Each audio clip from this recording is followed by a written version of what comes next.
Welcome back, and we're here to begin our discussion of the basic and fundamental material in Chapter 1.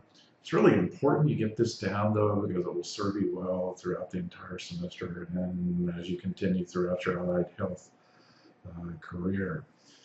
We'll start talking about the scientific method. This is the method we use and employ to solve all of our problems. Whether we do think so consciously or not, we still utilize it. So it's a logical set of processes we utilize. So you wake up Monday morning, first day of school, of course your car won't start. So what we've done is we've observed something. We've observed our car won't start. So the natural question is why? And you're going to guess why. You're probably going to take a fairly logical approach and utilize probably what's cheapest to replace, and perhaps that's the battery. So your hypothesis or guess as to what to explain your observation is that the battery is dead. I need to replace the battery, so I will then make a prediction that if I go to the auto parts store and buy a battery and replace my old one, pull it out, put in the new one, put the keys in, everything will start right. So that's my experiment, right? I'm going to go do that. I'm going to actually go down to the store, pull my old one out. Of course, I have a ride from a friend. I'm not using the car that's dead. And I get back and I put the new battery in. And my experiment is I'm about to put the keys into the ignition, about to turn them, then I will start collecting data and clunk. Nothing happens. Ah! Well, my observation still remains the same, right? If I go back up to the top, my observation's the same. It's my hypothesis that was wrong. Hopefully, right? The new battery should be great. So what next could it be? Let's say the starter, right? In terms of expense, right? We don't want to go to alternator yet. Let's try the starter. So I make my prediction. If I replace the starter, my car will start. Experiment, go down, buy one, come back, replace it, put the keys in, and boom, my analysis says, yes, everything worked great. So that's the scientific method in a nutshell. Our levels of organization that we employ will encompass several different levels. Let's start at the most basic level. Let's start at the one we can't see at all, right? And that would be at the atomic or molecular level. And we're going to see that atoms and molecules can combine together to form configurations that are absolutely vital for our existence. They're not living technically yet, but they're still nonetheless building blocks to getting to a point where we can call something a living unit. And these collections of these molecules that perhaps are held within a sac or a compartment are called organelles. We have several of these within our cells. So we put bunches of organelles together that have different functions, these little compartments made up of, say, proteins, carbohydrates, lipids, right? And we put a bunch of these together, we get the cell, and the cell is the basic unit of life. That's when we can say something is living. Viruses, hopefully, we still talk about yet. So we get to that point where we have the first basic unit of life. Organelles are not living, but you put those together, they begin operating functionally together, we get a cell. And the cell now is living. Start putting cells together that have similar functions and outcomes, and that collection or bundle of cells we'll call tissues.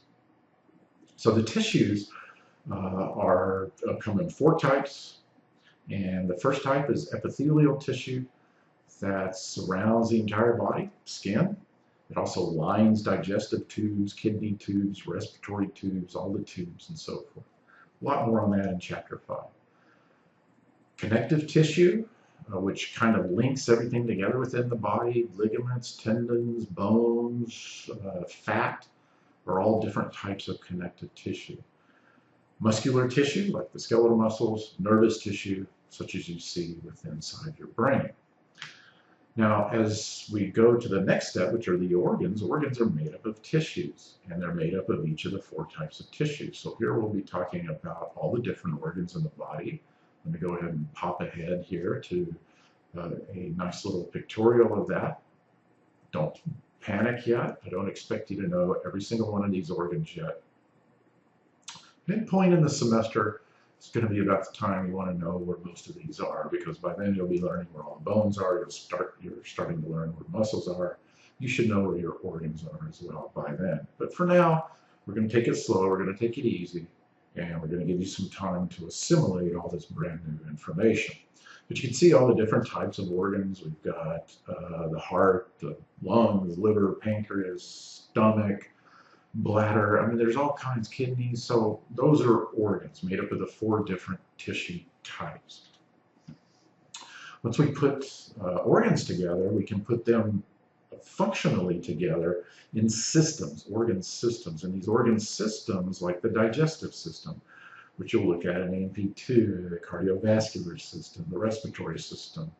We'll be studying certain systems that we'll cover here in just a second.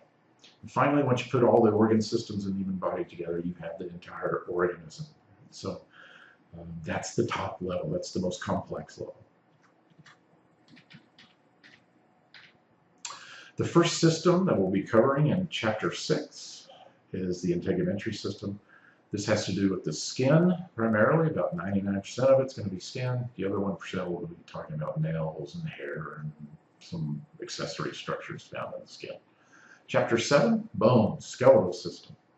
And still fairly simple material here in bones. It starts getting a tiny bit more involved and complex. But when we get to muscles, the muscular system, things will certainly take a turn, and hopefully, though, by then your thinking is a lot more sophisticated. Things are going to be a lot more easy for you to come by at that point. Finally, the last third of the class, the last 5 weeks class, will be devoted to the brain and the nervous system. So we'll delve quite a bit into that particular material. I just bring this up at this point because it's something that perhaps isn't intuitively obvious to you yet, but will certainly serve you well as we move through the semester. And that's the idea that there are no 2 humans that are alike, that we all have variations in our anatomy. It's at some level, at some way.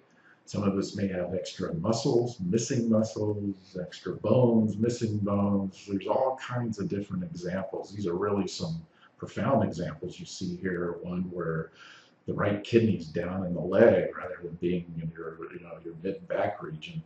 Or perhaps the 2 kidneys are not actually 2 separate kidneys. They're conjoined together in a horseshoe shape. Also, perhaps the anatomy of your cardiovascular system is different as the blood vessels exit the aorta. There may be different configurations there. So you should understand that when we look at visuals, when we look at models, that those encompass about 75% of the population. It's a significant part that isn't covered by those models, so you have to keep that in mind as you start dealing with patients. There is a condition called situs inversus where everything is actually flipped from one side of the body to the other. So the liver will be primarily on the left side of the body rather than the right. And your intestines will be flipped. And it's just an interesting and bizarre condition, but nonetheless, fairly significant percentage of patients may have this particular issue.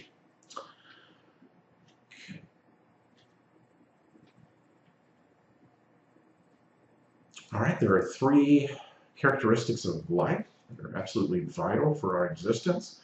And what I want to emphasize here is these are characteristics of living things like me or you versus this desk or computer or whatever you happen to be working with. Those aren't living. Why? Because 1, metabolism. We can metabolize. We can bring in energy. We can convert it to the form that our body needs it to be in, and then we can use it. Those 3 aspects of metabolism are absolutely essential and part of the definition of metabolism. Now, how do we find this energy? We're going to find it by detection or responding to our senses that are detecting it, right? So instead of responsiveness, you can use detection. So we could taste energy, right? We can smell it, certainly. We can feel it.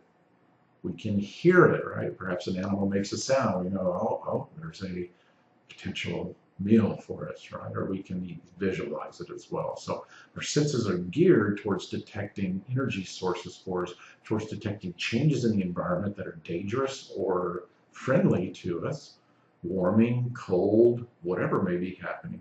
It's significant because we can move away or towards these sources. So this is a very important process, neither of which this table can do.